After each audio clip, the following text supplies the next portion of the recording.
生活在台湾的民众，无论是逛街或出游，常常就会遇到与我们语言、肤色不同的外籍朋友。他们不是短期的国际旅客，而是在台湾工作的跨国移工。其实在台湾现在走过马路就遇到非常多的外籍的劳工，他们可能肤色比较黑，他们的家乡都是很辛苦，为了钱来台湾。离乡背景只是为了赚钱，然后养活原征地的家庭。台湾还是属于加工这种产业比较多啦。就我看到来说，都是一些比较机械式单调的工作，或者是一些比较照顾老人啊，所以久了心可能会被磨得比较乏味一点这样。家里的其他人都要上班，对，不得已只好请义工来帮忙。我们家很需要他，因为没有人可以帮忙照顾爸妈。那如果没有义工的话，那这些老人就不知道该怎么办了。可能有些老人没有人照顾，有些比较危险的工作可能没有人做，那可是也相对的也剥夺了部分可以工作的人的工作机会。老人家都是身体不舒服的，所以他长期每天这样子处于这个环境，他的心情一定会不好，而且他会很想家。因为我曾经有跟他聊过，那他其实他很想家。其实应该设立一些专区，或者是让他们聚集的地点，因为每个地区移工他们的宗教信仰不一样。那譬如说，我们可以常常看到戴包头的，我们知道他是回教的。如果说是菲律宾来的，通常都是听天主教的。那他们也需要他们精神慰藉的地方。如果说可以，应该让他们有他们自己的活动范围，跟他们自己的宗教信仰的集中地区。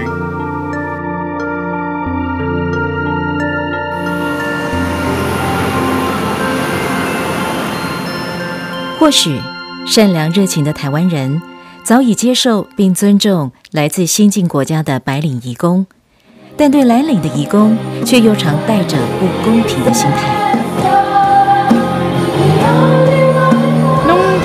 Honestly, nung first time ko talaga, nakaramdam talaga ako ng discrimination. Unang-una, syempre Pinoy, maitim ako. Hindi ako ganun ka, syempre agad nila, boy sa mo ni hey, mga ganon. Parang tapos hindi mo pa maintindihan yung salita nila, nakaganyan ka lang sa kanila. Parang, pero ayun, yung discrimination na ko。我们是不是应该多多的去认识与了解这一群和我们一同在台湾打拼的移工朋友？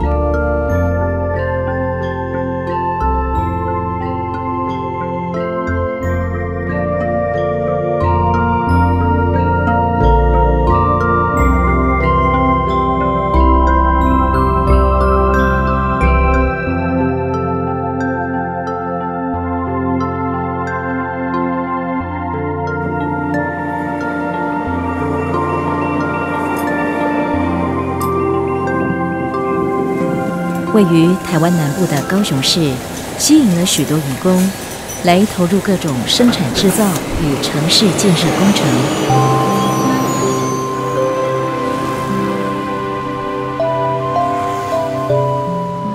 今天，高雄的劳工博物馆邀请了一群菲律宾的移工朋友，在休假时间到此参观和聚会。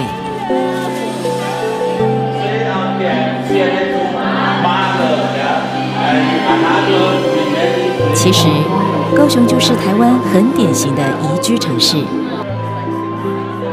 在不同时期的发展过程，都有台湾各地的居民移居到高雄来打拼赚钱。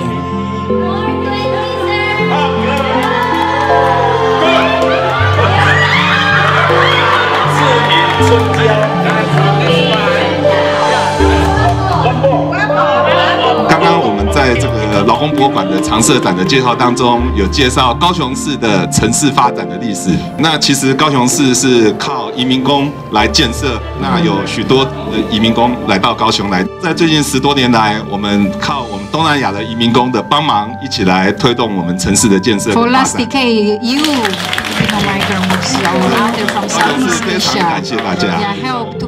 活动中，李主任特别介绍，在之前举办的16部纪录片拍摄活动，是由菲律宾籍移工自己所拍摄制作，每一部都有动人的故事。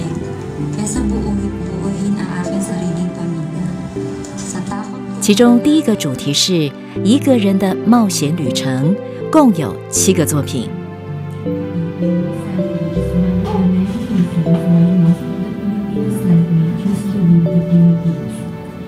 他们把来台湾高雄的工作生活比喻为一个个不同的旅行经验。有人在反省他的生活目标，有人坚持快乐过生活，有人学习独立，当然也有人在生活观察到许多文化差异。让我们来欣赏第一个主题影片。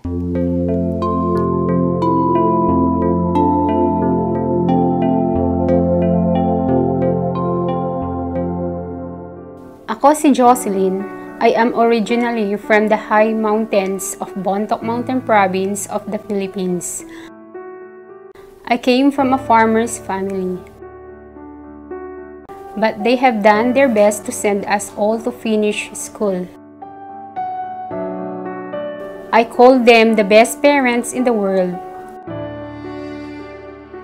From the virtues of flows, there's a specific person in my life that should be credited for the overall best sister.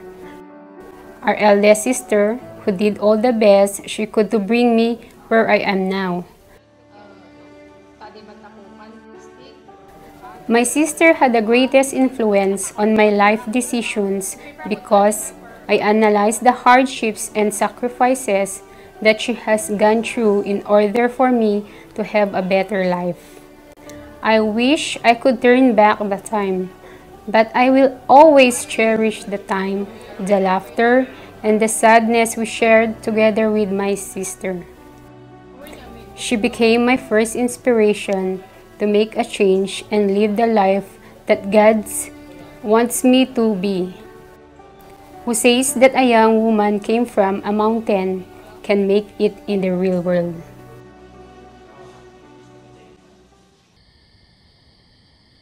Working abroad and to be away from your family is every overseas contract worker's pains and struggles. Especially homesickness takes over. Now, I felt so independent, and as grew alone, I see the challenges of life. Working in the production life is not easy. I thought every challenge, every mistake I make, and the language barriers that makes feel stupid. I would call it stupid because misunderstanding, misinterpretation, or the language spoken that I cannot understand. It made me more homesick and depressed as I feel the work become more heavy and responsibility for me. Living in the dormitory is one way where you can find who you are. Meeting and living with different people with different life, background, and personalities. My experience living in one room packed with 8 different people brought out the best and worst in me. I learned to make friends, communicate well, and who to go or not to go with. One thing that I amazed and surprised me the very first day was waiting line. You have to wait for the shower when it's time to take a bath, line for the bath to go to work, and finally the morning after work, another line in the morning. Moving from one dormitory to another is one decision I have to consider. You don't have a choice since you will be based to a dormitory according to your broker. Thankfully, overnight and stay out is already allowed. Upon deliberation, I have found a place and I call it a home, where you came, have a private and quiet time, where you can rest and reflect the day and for what tomorrow brings.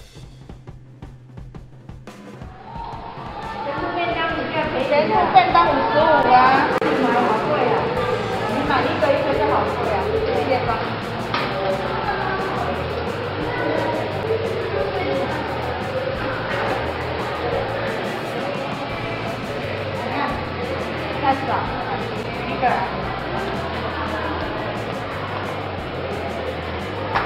妈妈，还有钱吗？没有。20，袋子没有20，一个就是20块。不一样杯子可以啊。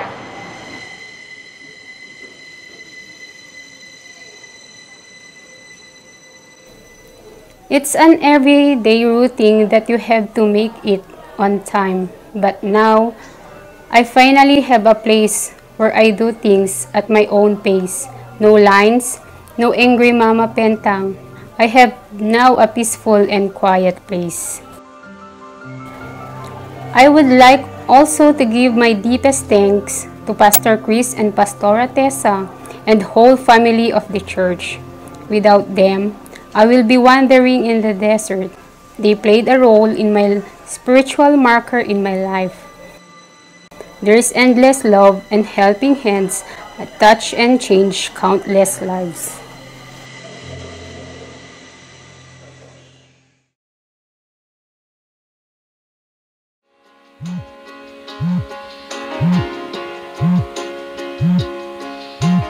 Lying here with you so close to me, it's hard to fight these feelings when it feels so hard to breathe. I'm caught up in this moment, caught up in your smile.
I am Jennifer Manzano, 24 years old.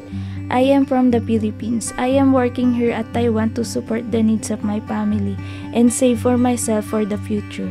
And this is my first time to work far to my family.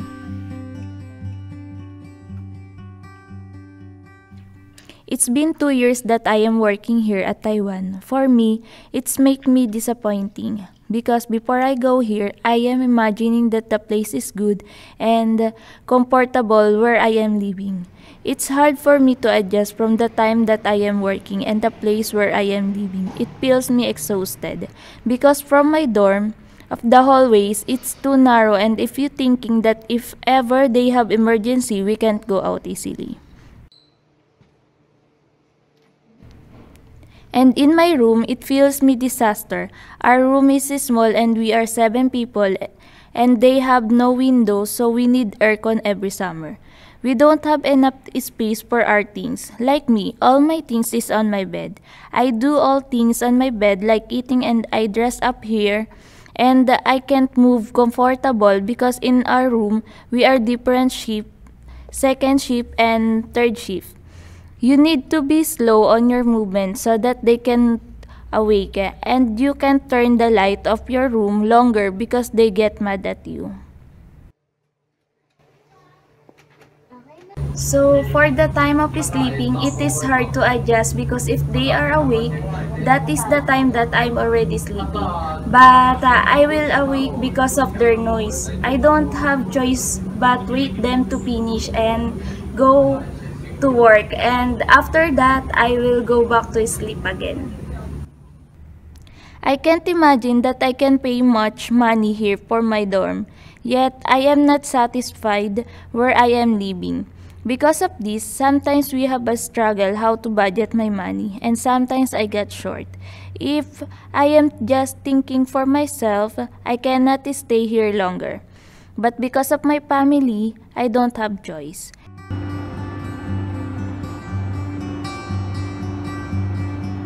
And in work, for me, the hard things is sometimes we work 16 hours straight in 3 days. Though it's okay for me really because it's not always like this. We need it so that we can support more for our family. I do all my best for my work and all I want is treat us good because I experienced that they shouting me because of my little mistake. They get mad because I can't understand them because we have a different language. We don't need special treatment just because we are a foreign workers, but because we need to respect us as a people because if they trust us or they trust me, they can see how we are responsible and good at work. All these things is full of love. Why? Because all the stuff inside here is the sign of my sacrifice and patience. I keep my extra amount from my salary so that I can buy something for my family, so that they experience how the taste of some food here. Even though I am far from them, I still thinking them. I am hoping that they value these all things and appreciate it because I cannot get it easy.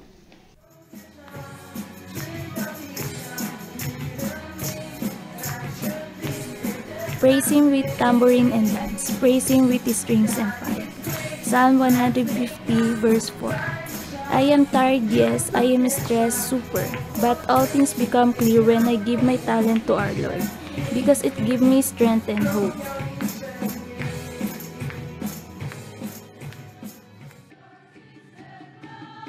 You can meet people, but you cannot always meet people who cares and love you like a family.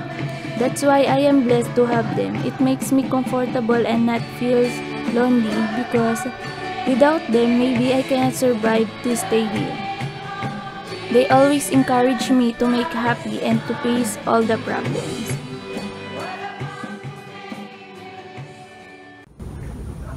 If you see us on the picture that we are going everywhere, it is not because we have a lot of money. It is because it's our way to releasing our stress and to relax and not to feel alone. And if you see us smile, it is not because we live like there's no problem, but it is just because we know we deserve to be happy. Even though it is hard to far to our family to communicate because of the language, like you don't have right to work, like you are nothing, I never give up because they have a lot of reason why it happened to me, and maybe it is just a stepping stone to my success.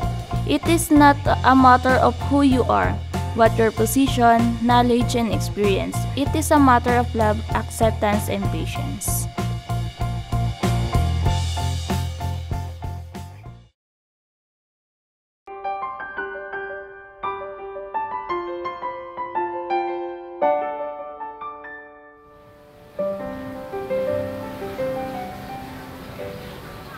Hello, kamusta? Ako si Jazz, I'm 23 years old. Tatlo kami magkakapatid.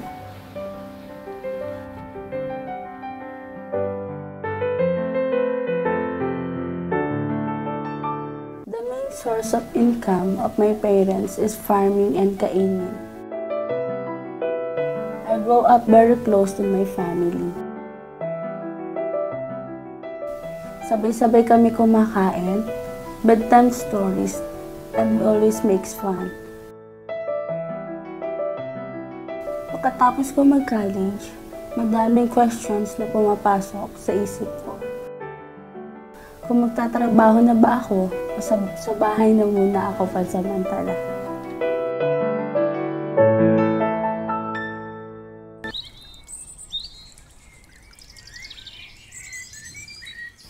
Until I had my first job when I was 19 at IBM Philippines bilang office staff. Mga ilang buwan lang ako doon, nag-resign na ako.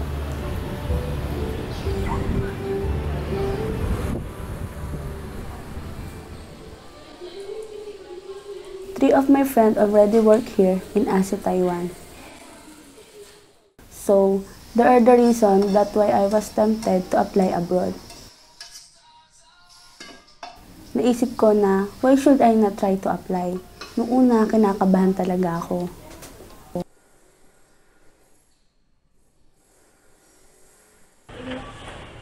Ang pinakamahirap sa lahat ay iwanan ko ang pamilya ko. Pero na-excite ako kung ano ay tsura ng Taiwan. Nung pagdating ko sa Taiwan, excited ako sobra. Kasi pwede na ako magpahinga pagkatapos ng biyahe. Dinala kami ng broker sa kanya-kanyang kwarto. Nung nakita ko ang kwarto ko, nalungkot ako dahil sa sobrang liit at masikip.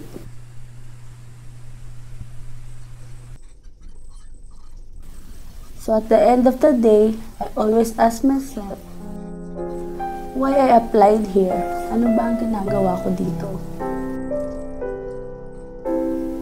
Nung nag-apply ako, hindi ko pinaalam sa mama ko. Hanggang dumating ng birthday niya, doon ko lang pinaalam na aalis na ako bukas na din. Hindi niya ako mapigilan. Iyak lang siya ng iyak. Bakit di ko daw sinabi sa kanya agad?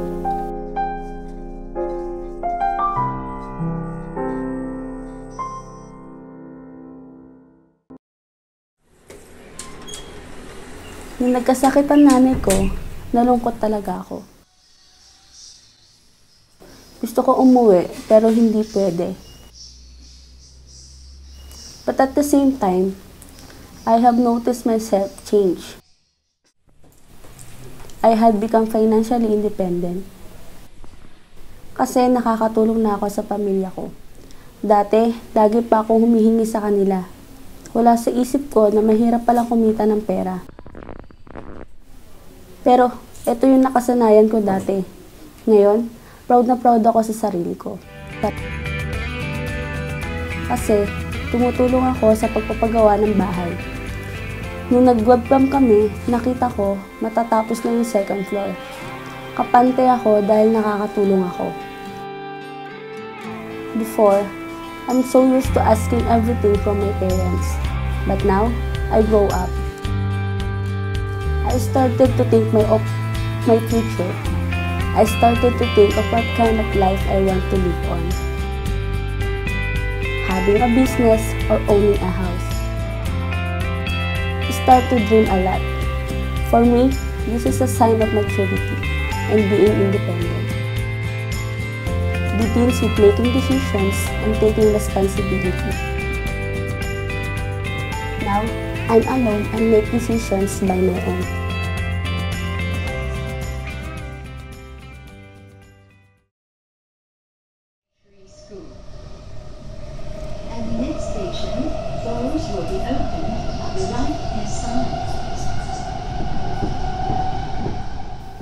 guys, my name is Fing and I'm from Philippines.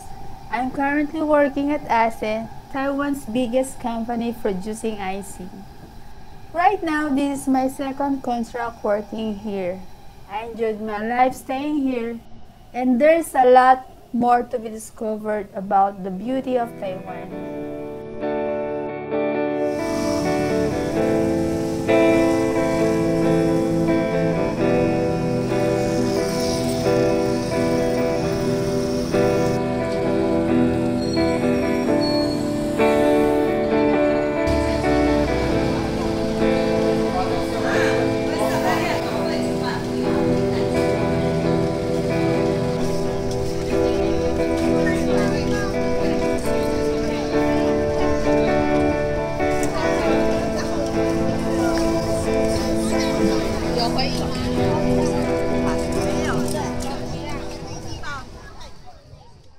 Guys, can you tell me why Taiwanese people seem so serious? When I was in the Philippines, there was a Taiwanese series or drama being aired during weekdays. The lead actor named Daming Si, played by Jerry Yan. He's tall, handsome, rich, being childish sometimes, and have a one-of-a-kind pineapple hairstyle. I'm a huge fan of him. I told myself that someday I will go to Taiwan to see him. After a couple of years, I had an opportunity to come here. See, it's a dream come true for me. Mamaya, mga 6 siguro medyo madilim na. May mga ilaw na. Later, dark na.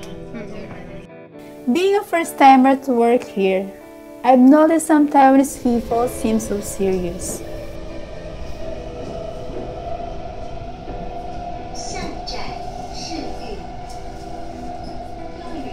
They speak so loud. Sometimes I thought they have an argument, but it's actually only a simple conversation of them.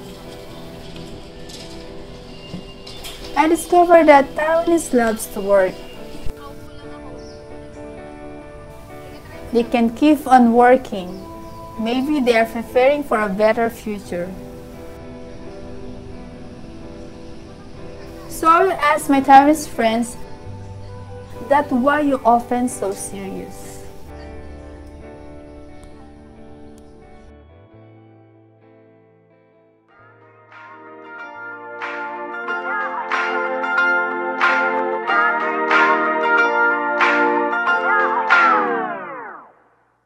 Put on my red heels and did my hair. Waited up all night cause I thought you cared. And now you're calling me saying, babe, don't start a fight. Stop living a fantasy. I'm sorry, excuse me. Ooh, taking our chances. Will you fight for me? Will you fight for us? Ooh, taking our chances. Will you fight for me? Or will you give up? Stay, baby, stay. We can make it through, you'll see. When the sparks fade. 你像如果是外籍劳工的话，他们在加班的权益上比较会被压榨，就是说，如果他今天不加班，选择不加班的话，可能会有被遣送的机会。对，因为他们可能主管会觉得说他的配合度不好，对，这样长久下来，其实对他们来说也是一种恐惧。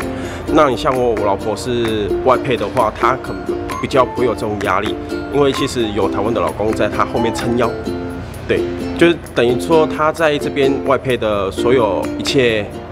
都算台湾的劳基法下去来保障他，对。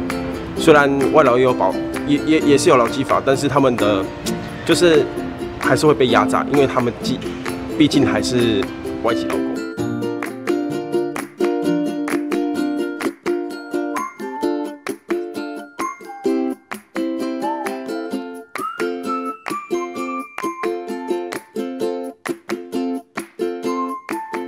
我们这样相处下来2年多了，真的不太容易。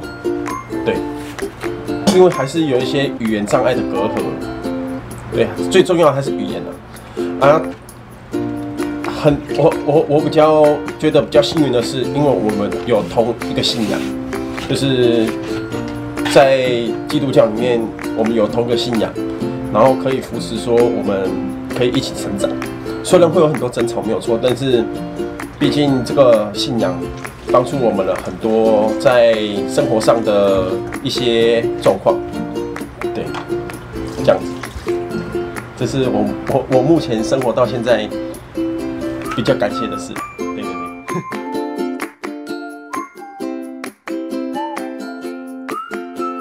基本上我也喜欢煮啦，对，只是他们只要不嫌弃我煮的东西的话，其实我蛮喜欢煮食物给他们吃的。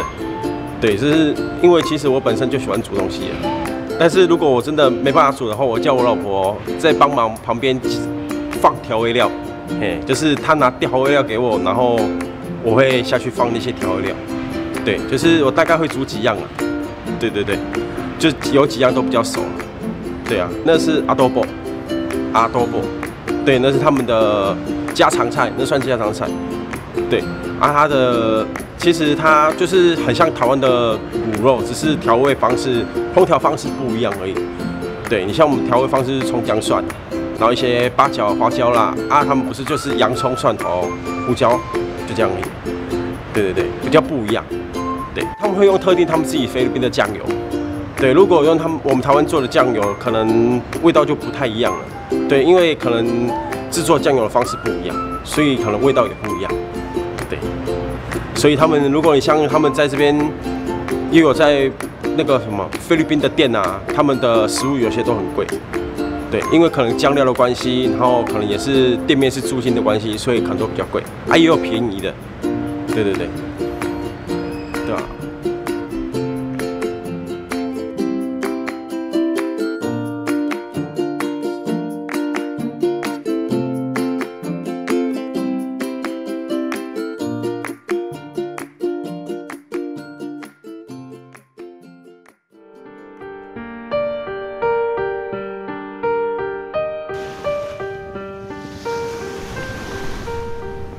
？Have you ever wondered what is the reason behind the cheerful smile and loudest cry of an immigrant worker?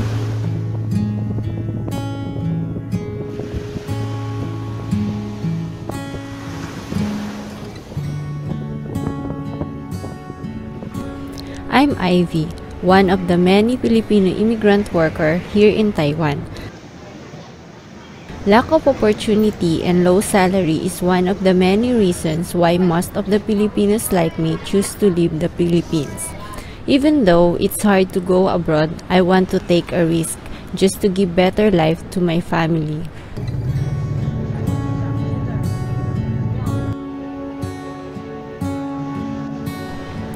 Leaving home and saying goodbye to my family, friends, and loved ones is one of the most painful parts.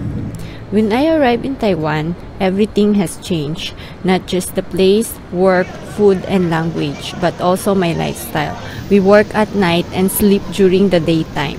At first, I feel like I was a child being born again without any knowledge because I can't speak or read Chinese. The adjustment period is not that easy.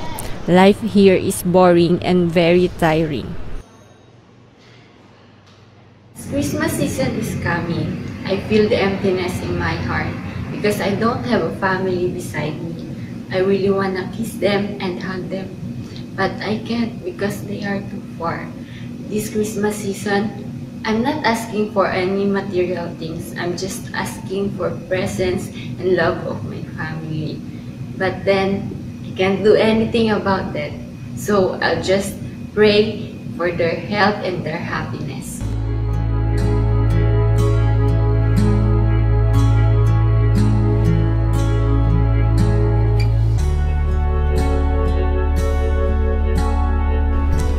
At work, I feel so stupid because I can't understand them and I can't express myself well. Language barrier is one of the struggles. When I commit a mistake, I can't even defend myself. and I feel terrified every time my leaders are shouting and they want us to work like a machine or a robot. I must move faster to be able to give them a lot of output.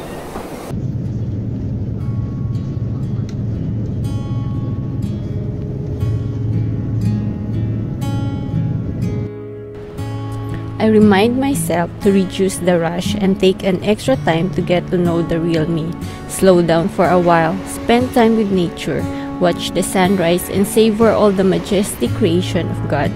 Ponder about what really matters in my life and do it without any fear and what others may think about me.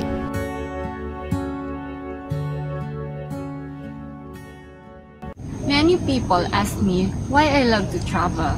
And I tell them the reason that I love to travel because it's my source of happiness. That's what makes me happy.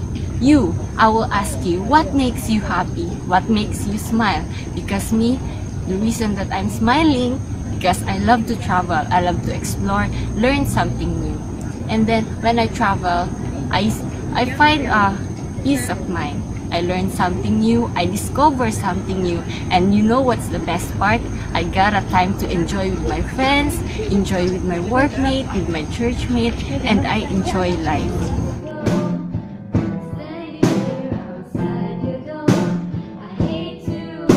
While I'm young, I want to explore and take some time to taste the fullness of life.